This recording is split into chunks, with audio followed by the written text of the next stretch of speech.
আসসালামু আলাইকুম। আজকে যে বিষয়টা নিয়ে আলোচনা করব, এই যে দেখেন কতগুলো সাইকেল যাচ্ছে। এরকম আমাদের আমার বাসার সামনে যে রোডটা আছে, এই রোড দিয়ে মিনিমাম হাজার হাজার সাইকেল যায় প্রতিদিন সকাল 8টা থেকে 10টা পর্যন্ত। এরা কোথায় যাচ্ছে জানেন? এরা হচ্ছে জীবিকার সন্ধানে যাচ্ছে। এরা হচ্ছে সকালবেলা যায়, আবার সন্ধ্যার সময় ফিরে।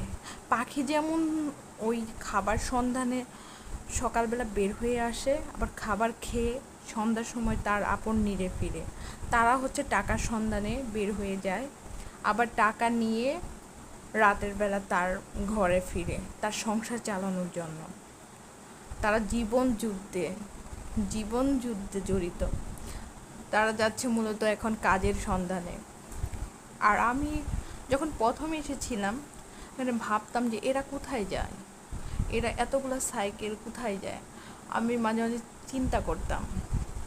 পরে এখানে থাকতে থাকতে বুঝে গেছি, এমনকি মানুষ লোকমুখে শুনেছি যে প্রতিটা বাড়িতে নাকি একটা করে সাইকেল থাকেই।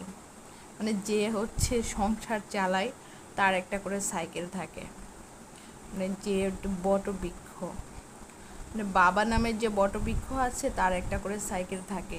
কারণ তার চিন্তা আছে, আমার সংসার চালাতে হবে, আমার সন্তানের মুখে খাবার জোগাতে হবে, আমার সন্তানকে পড়ালেখা করাতে হবে। এর জন্য এই যে দেখেন বাবা নামের লোকগুলা প্রতিদিন হচ্ছে বের হয়ে যায় খাবার সন্ধানে, তার সন্তানের মুখে একটু খাবার দেওয়ার জন্য আর তার সংসার চালানোর জন্য। যাই হোক, মাঝে মাঝে আমি ভাবি যে আমি তো দোতলার উপরে বসে বসে দেখতেছি, আর ওদের কতটা কষ্ট হচ্ছে সাইকেল চালিয়ে সেই 10তলা বিল্ডিং বেয়ে বেয়ে মাথায় ইট, বালি, সিমেন্ট নিয়ে তুলতে কতটা কষ্ট হয়।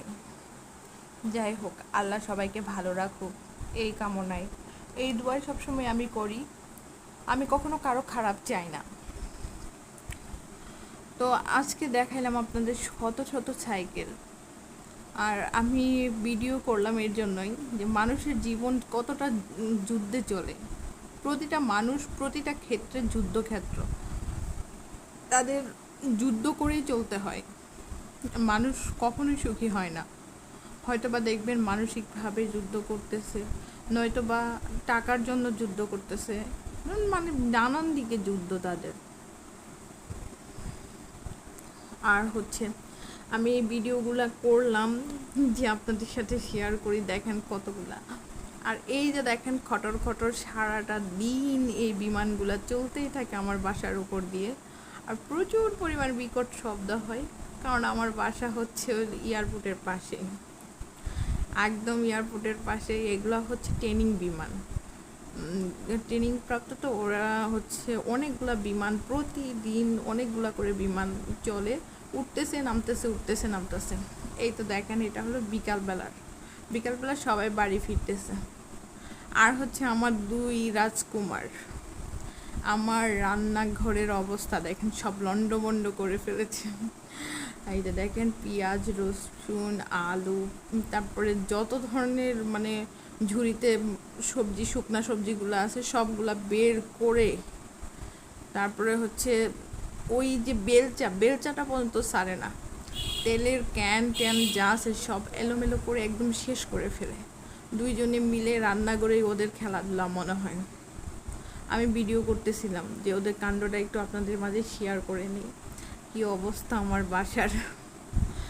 ওরা 100বার এরকম এলোমেলো করে, আর আমি 100বার গুছিয়ে রাখি।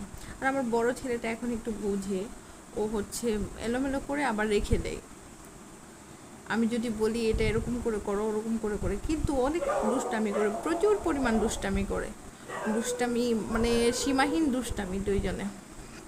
যাই হোক, ছোটো বাচ্চা তো মাঝে মাঝে প্রচণ্ড রাগ হয়। রাগ করে কী লাভ, যে লাউ সেই কদুই হয়ে থাকে, নিজেকে বুঝাই তখন। আর এই যে আমি বললাম এখন গুছিয়ে রাখো, আমার ছেলে দুইটা আবার গুছিয়ে গুছিয়ে রাখতেছে। বড়টাই গুছিয়ে রাখতেছে, ছোটোটাই নামাইতেছে। করতে থাকো, এলোমেলো এলোমেলো করতে করতে একদিন বড় হয়ে যাবে, ঠিকই বুঝ হয়ে যাবে। আল্লাহ তুমি আমার সন্তান দুইটারে ভালো রাখো, সুস্থ রাখো। মাশাআল্লাহ, দেখেন দুই ভাই কি সুন্দর করে খেলতেছে। আর এই যে দুইজনকে বসিয়ে দিয়েছি লুডুস খাও, লুডুস খাওয়া বাদ দিয়ে লুডুস নষ্টই করতেছে বেশি। লুডুস খাবে তো দূরের কথা, বিছানা টিছানা দিয়ে শেষ করে ফেলতেছে। তারপরও বসিয়ে দিয়েছি যে হাত দিয়ে তুলে একটু খাওয়ার ট্রাই করানোর জন্য। আমার 2টা বাচ্চা কেউ হাত দিয়ে তুলে খায় না, এখন শিখাচ্ছি আর কি। সবাই ভালো থাকে।